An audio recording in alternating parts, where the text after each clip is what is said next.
Hi guys. நிறைய பேர் கேட்டுட்டே இருந்தீங்க நீங்க ஏன் காசா நியூஸ் பத்தி போடலைன்னு.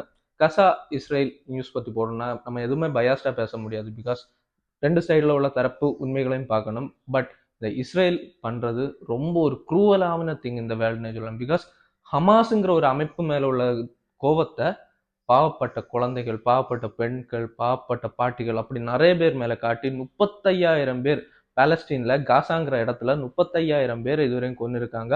முந்தா நாள் நடந்த ராஃபா ஸ்ட்ரைக்ல வந்து டென்ட் ஒரு 45 பேர் இறந்திருக்காங்க. இந்த ராஃபா ஸ்ட்ரைக் எதுக்காக நடத்தினாங்கன்னா வெறும் ஹமாஸ் அமைப்பில் உள்ள 2 பேர் அந்த ராஃபாங்கிற இடத்துல இருக்காங்கன்னு சொல்லிட்டு 45 பேரை கொண்டு இருக்காங்க ஒரு டென்ட் அட்டாக் நடத்திட்டு.